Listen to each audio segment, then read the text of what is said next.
Good morning and welcome back to the channel where I'm currently reading Leviticus. But before we continue further, our morning prayer. Father, as I read and receive your word, may it deeply be rooted in me so when difficulty comes, it will be your word that encourages and strengthens me. All right, here's chapter 16. Chapter 16 is about the Day of Atonement. The Lord spoke to Moses after the death of Aaron's two sons who died when they burned a different kind of fire from the Lord than the Lord had commanded. The Lord said to Moses, "Warn your brother Aaron not to enter the most holy place behind the inner circle whenever he chooses. The penalty for intrusion is death. For the ark's cover, the place of atonement is there, and I myself am present in the cloud over the atonement cover." Excuse me. When Aaron enters the sanctuary area, he must follow these instructions fully. He must first bring a young bull for a sin offering and a ram for a whole burnt offering. Then he must wash his entire body and put on his linen tunic and the undergarments worn next to his body. He must tie the linen sash around his waist and put the linen turban on his head. These are his sacred garments. The people of Israel must then bring him 2 male goats for a sin offering and a ram for a whole burnt offering. Aaron will present the bull as a sin offering to make the atonement for himself and his family. Then he must bring the 2 male goats and present them to the Lord at the entrance of the tabernacle. He is to cast sacred lots to determine which goat will be sacrificed to the Lord and which one will be the scapegoat. The goat chosen to be sacrificed to the Lord will be presented by Aaron as a sin offering. The goat chosen to be the scapegoat will be presented to the Lord alive. When it is sent away into the wilderness, it will make atonement for the people. Then Aaron will present the young bull as a sin offering for himself and his family. After he has slaughtered his bull for the sin offering, he will fill an incense burner with burning coals from the altar that stands before the Lord. Then, after filling both his hands with fragrant incense, he will carry the burner and the incense behind the inner curtain. There, in the Lord's presence, he will put the incense on the burning coals, so that a cloud of incense will rise over the ark's cover. The place of atonement a cloud of incense will rise over the ark. The place of atonement that rests on the Ark of the Covenant. If he follow these instructions, he will not die. Then he must dip his finger into the blood of the bull and sprinkle it on the front of the atonement cover, and then 7 times against the front of the ark. Then Aaron must slaughter the goat as a sin offering for the people and bring its blood behind the inner curtain. There he will sprinkle the blood of the atonement cover and against the front of the ark, just as he did with the bull's blood. In this way, he will make atonement for the most holy place, and he will do the same for the entire tabernacle. Because of the defiling sin and the rebellion of the Israelites, no one else is allowed inside the tabernacle while Aaron goes in to make atonement for the most holy place. No one may enter until he comes out again after making atonement for himself, his family, and all the Israelites. Then Aaron will go out to make atonement for the altar that stands before the Lord by smearing some of the blood from the bull and the goat on each of the altar's horns. Then he must dip his finger into the blood and sprinkle it 7 times over the altar. In this way, he will cleanse it from Israel's defilement and return it to its former holiness. When Aaron has finished making atonement for the most holy place, the tabernacle, and the altar, he must bring the living goat forward.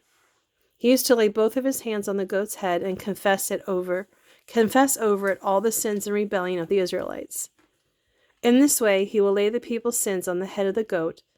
Then he will send it out into the wilderness, led by a man chosen for this task.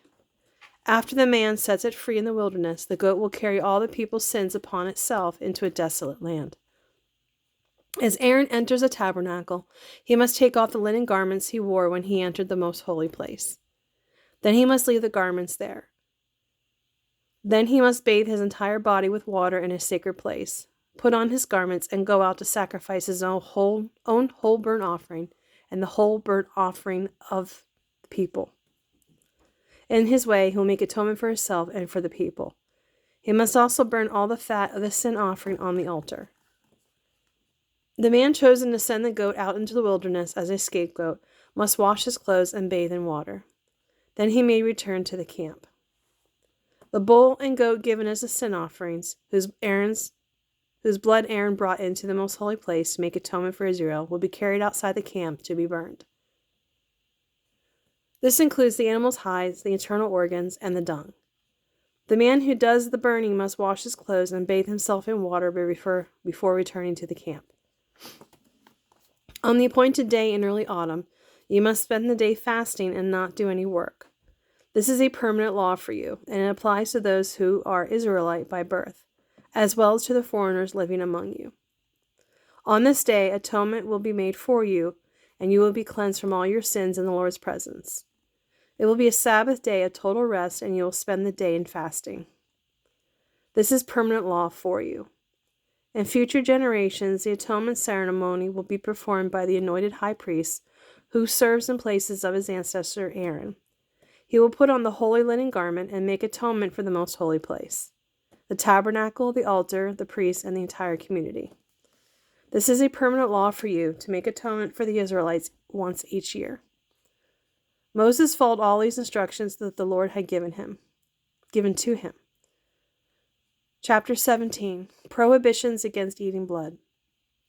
Then the Lord said to Moses, "Give Aaron and his sons and all the Israelites these commands from the Lord. If any Israelite sacrifices a bull or a lamb or a goat anywhere inside or outside the camp, and does not bring it to the entrance of the tabernacle to present it as an offering to the Lord, that person will be guilty of a capital offense. Such a person has shed blood and must be cut off from the community." The rule will stop the Israelites from sacrificing animals in the open fields. It will cause them to bring their sacrifices to the priest at the entrance of the tabernacle, so he can present them to the Lord as peace offerings. That way the priest will be able to sprinkle the blood and burn the fat on the Lord's altar at the entrance of the tabernacle, and it will be very pleasing to the Lord. The people must no longer be unfaithful to the Lord by offering sacrifices to evil spirits out in the fields. This is a permanent law for them, to be kept generation after generation. Give them this command as well, which applies both to Israelites and to the foreigners living among you. If you offer a whole burnt offering or sacrifice and do not bring it to the entrance of the tabernacle to offer to the Lord, you will be cut off from the community. And I will turn against anyone, whether an Israelite or a foreigner living among you, who eats or drinks blood in any form. I will cut off such a person from the community. For the life of any creature is in its blood. I have given you the blood so you can make atonement for your sins. It is the blood representing life that brings you atonement. That is why I said to the Israelites, you and the foreigners who live among you must never eat or drink blood. And this command applies both to Israelites and to the foreigners living among you. If you go hunting and kill an animal or bird that is approved for eating, you must drain out the blood and cover it with the earth. The life of every creature is in the blood. That is why I have told the people of Israel, never eat or drink it, for the life of any bird or animal is in the blood. So whoever eats or drinks blood must be cut off.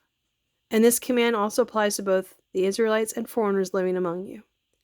If you eat from the carcass of an animal that died of a natural death or was killed by a wild animal, you must wash your clothes and bathe yourself in water.